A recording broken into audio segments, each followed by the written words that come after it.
علیکم ورحمۃ اللہ وبرکاتہ۔ رونق رمضان میں آپ سب کو خوش آمدید۔ آج ہمارا ٹاپک ہے استقبال رمضان المبارک کے بارے میں۔ آج ہم اس بارے میں ڈسکس کریں گے کہ رمضان المبارک کا استقبال کیسے کیا جائے۔ جیسے کہ ہم سب جانتے ہیں کہ رمضان المبارک کی مبارک سعادات اور یہ رحمتوں والا مہینہ جو ہے داخل ہو چکا ہے، تو اب اس کا استقبال کیسے کرنا ہے اور اس کو گزارنا کس طرح سے ہے، یہ ہم پر ڈیپینڈ کرتا ہے کہ ہم اس میں کیسے اپنی جو روٹین ہے اسے کس طرح سیٹ کرتے ہیں۔ تو سب سے پہلے ہم نے رمضان المبارک کو استقبال اس طرح اس کا کرنا ہے کہ اپنی جو مصروفیات ہیں انہیں کم کر دیں۔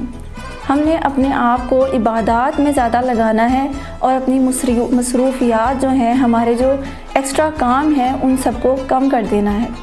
ہماری جو زندگی کے مصروفیات ہیں، اللہ رب العزت نے ہمارا جو نظام چلایا ہوا ہے، اس میں بہت سی ایسی مصروفیات ہیں جو ہم نے خود سے بڑھائی ہوئی ہیں۔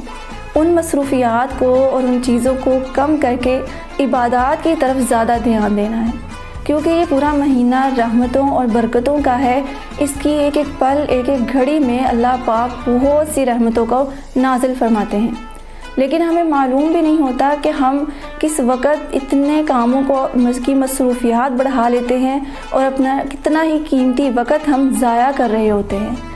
اسی لیے ہم سب کو چاہیے کہ ہم استقبال کریں رمضان کا، اور اپنے پیارے انداز میں کریں کہ رمضان المبارک میں اپنے مصروفیات کو کم کر دیں، تاکہ ہمیں عبادات کا زیادہ سے زیادہ موقع مل سکے۔ ہمارا جو قیمتی وقت ہے ہم اللہ پاک کی عبادات میں اور اللہ پاک کے ذکر و اذکار میں نکال سکیں۔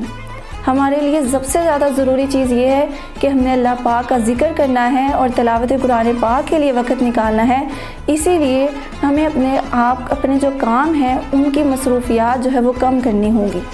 جو ہمارے بازاروں کے چکر لگنے ہیں اور جو ہم نے اپنی ہی مصروفیات شروع کی ہوئی ہیں، ان مصروفیات کو کم کرنا ہوگا۔ ابھی سے اپنی گھر کی روٹین بنا لیں اور اپنے بچوں کو بھی یہ سب سکھائیں کہ اللہ رب العزت کی طرف آنا ہے، اور یہ جو مبارک مہینہ ہے یہ اسپیشلی اللہ پاک نے بنایا ہی اسی لیے ہے کہ ہم اپنی زندگی کی مصروف جو زندگی ہم نے بنائی ہوئی ہے اس میں سے وقت نکالیں اور یہ دکھائیں کہ ہمارے دلوں میں اللہ پاک کے لیے کتنی محبت ہے۔ جب ہم اپنے دنیاوی کاموں کو چھوڑ کر اللہ پاک کی طرف آئیں گے اور دنیاوی کاموں کو روکیں گے اور پھر اللہ پاک کی عبادت کریں گے تو ہمیں اس سے دگنا اجر اللہ پاک عطا فرمائیں گے۔ جب ہم اپنے آپ کو عبادات سے چھوڑ کر دوسرے کاموں میں مصروف کر لیں گے، کھانے پینے اور لذتوں کو اپنا مقصود بنا لیں گے، تو پھر ہمیں اس روزے کا اور رمضان المبارک کا کوئی فائدہ نہیں ہوگا۔ رمضان المبارک کا استقبال ہم نے کرنا ہی اسی طرح سے ہے۔ ابھی سے یہ عہد کر لیں کہ ہم نے اپنے آپ کو عبادات میں کھپانا ہے اور اپنی مصروفیات کو کم کر دینا ہے۔ ہمارے جو باہر کے کام ہیں اور ہمارے جو ایکسٹرا کام جو ہم نے خود اپنی زندگی میں بڑھائے ہوئے ہیں انہیں کم کرنا ہے اور عبادات کو بڑھا دینا ہے۔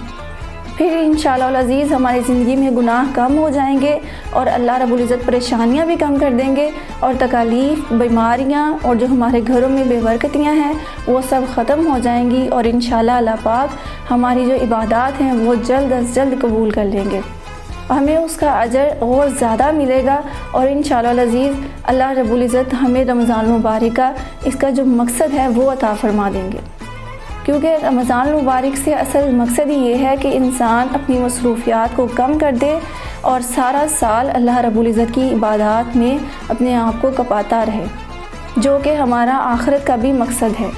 اللہ رب العزت سے دعا ہے کہ اللہ پاک ہمیں عبادات میں مصروف رہنے کی توفیق عطا فرمائے، اور ہماری جو دنیاوی مصروفیات ہیں ان کو اللہ رب العزت کم فرمائے۔ آمین، وآخر دعوانا ان الحمد للہ رب العالمین۔